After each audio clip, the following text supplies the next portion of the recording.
Okay.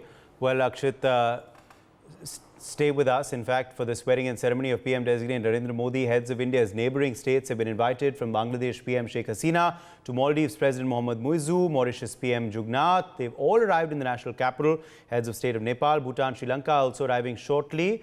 Clearly, of course, neighbourhood first policy of the government is being emphasized on. The current government's priorities, of course, are on our neighbourhood. In the past 10 years, India has extended aid and other help to all its neighbouring states. Amidst growing presence and pressure of China in the region, India's counter efforts are expected to continue. Let's take a look at who all will be attending Prime Minister's swearing-in ceremony. So clearly, of course, these are the big names emerging as to the guest list, of course, for today's swearing-in ceremony. Bangladesh PM Sheikh Hasina will be in attendance. She's already, of course, arrived in New Delhi. Also, the other guests who, of course, the foreign dignitaries who are attending today include, could we go to the next slide, please? Mauritius PM Pravind Jugnauth will, of course, be attending as well today. Also in attendance, someone who's already arrived in Delhi, in fact, earlier today, was Maldives President Mohammad Muizzu. He will be attending the swearing-in ceremony as well. Also in attendance will be the Sri Lankan President Ranil Wickremesinghe, another high-profile guest at Prime Minister third term swearing-in. Well, also present at the oath-taking ceremony, if we can go to the next slide, will be the Bhutan Prime Minister Dasho Tshering Tobgay. He will be attending the swearing-in ceremony as well. Also, there will be Nepal PM Pushpa Kamal Dahal. Pushpa Kamal Dahal will also be attending the swearing-in ceremony of Narendra Modi.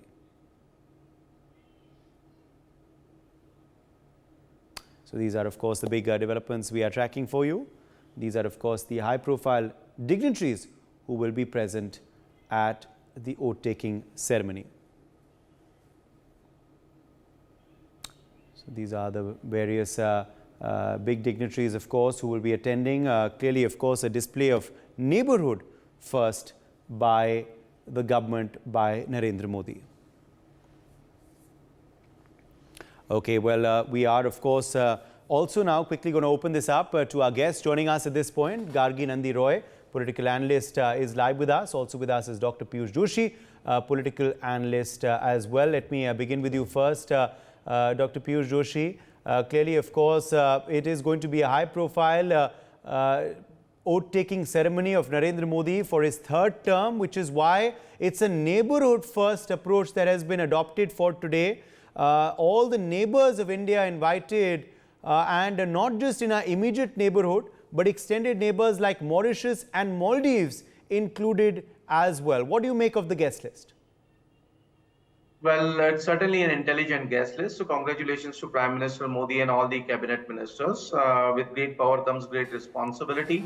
They have to start walking the talk now. They've talked a lot in the election campaign. Now it's time to deliver. Unlike last 10 years, which to my mind have been a tremendous failure. So this time, I think more responsible government we will see in place, because it's a coalition government and it is not only accountable to the Bharatiya Janata Party and its top leadership, it's responsible to its coalition partners as well.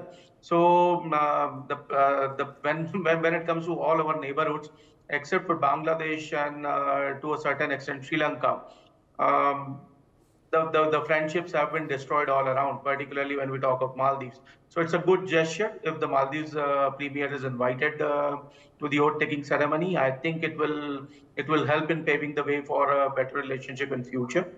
As far as the cabinet portfolios are concerned, I think I will keep an eye on the top 7 ministries as to how the distribution is going to take place.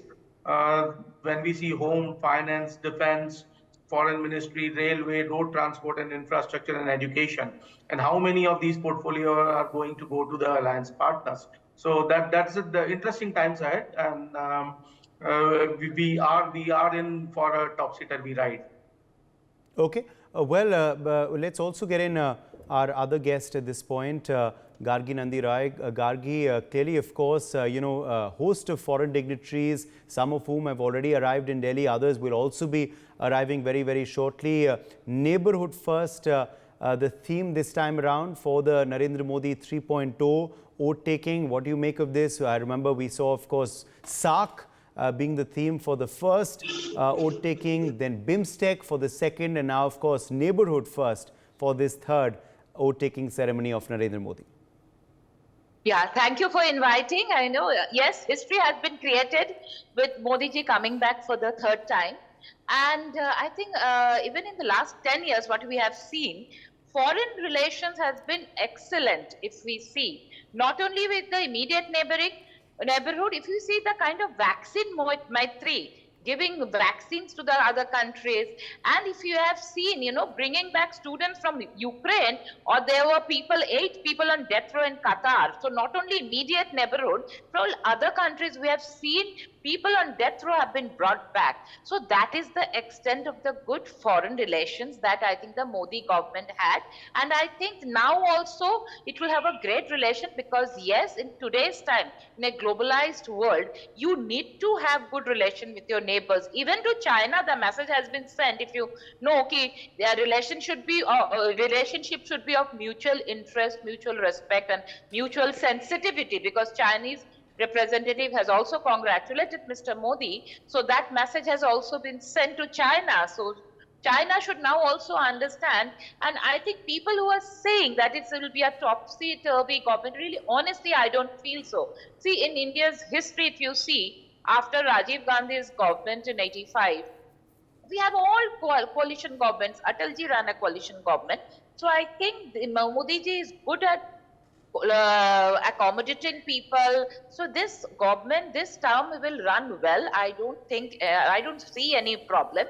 Nitish Kumar and Chandrababu Naidu, I think they will be given good packages for their respective states where they are the chief minister, and they should be happy for that. Coming to the cabinet berth, obviously, I think home, defense, finance, and external affairs, all those in the cabinet committee on security, that will remain with BJP. Even I feel, education, parliamentary affairs, I&B, culture, these also, obviously road transport. Nobody is most known than Nitin Gadkari, that will remain with him. Then I feel, I don't know, let's see, railway might go to JDU, and JDU's, that Rajiv Ranjan Singh, Lallan Singh, or maybe this one, Sanjay Jha, Nitish Kumar's confidant, might get a cabinet berth, and then others, I think, will get an MOS. Even I think PDB's Chandra Shekhar, the doctor with 5,000 crore asset, he might get an MOS or something.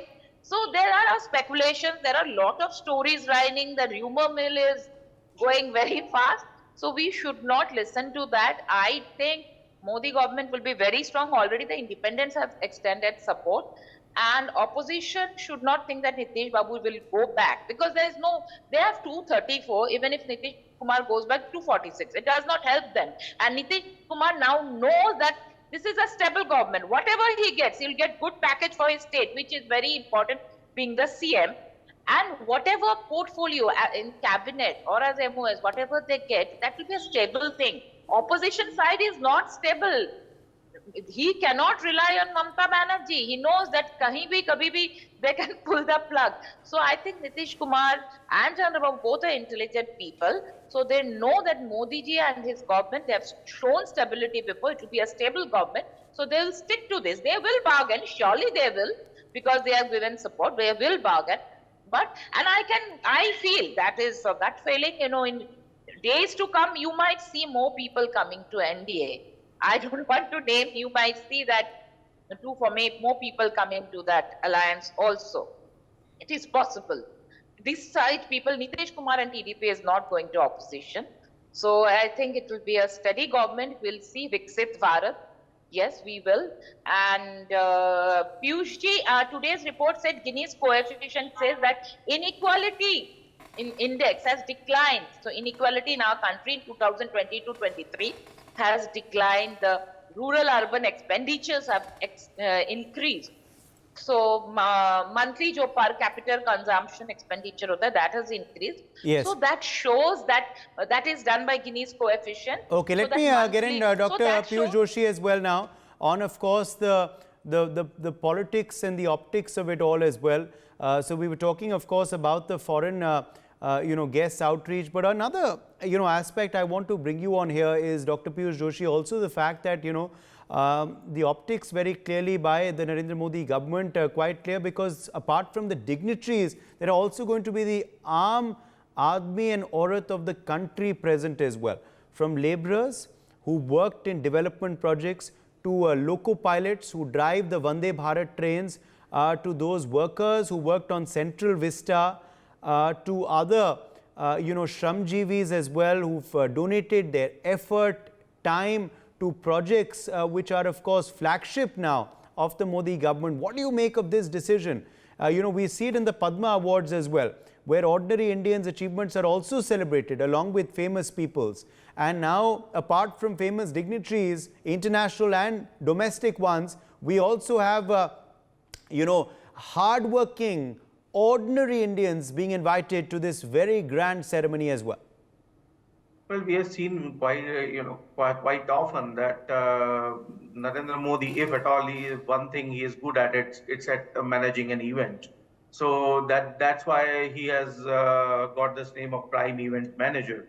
So when it comes to optics, there is no better politician in India than Narendra Modi, because he is probably the master optician of it all.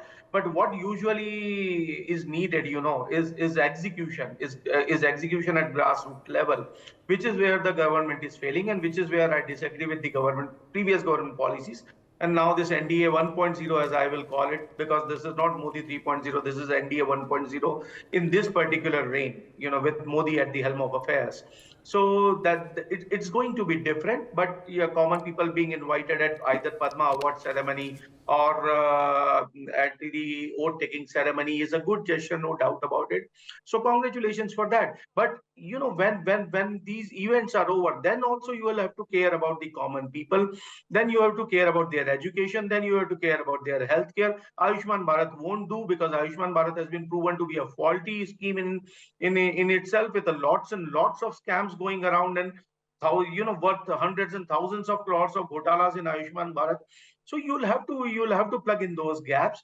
The country has voted NDA, mind you, not Modi, into the power. So it is their time to deliver, and deliver strongly. Care about the Aam Aadmi, in between those events as well. When you form a policy, you have to think about the last man in the queue. When you form an education policy, you have to think about that. When you allot the grants to the University Grants Commission, then you have to think about that, not cut the grants. When you have to plan an examination, you have to plug in those paper leaks. And unless and until you deliver on those things, I think it's just going to remain optics, and the execution will be left wanting. So it's time to execute, time to deliver. And that's what we will be watching very, very closely. And we'll be raising our concerns and voices whenever the government goes haywire.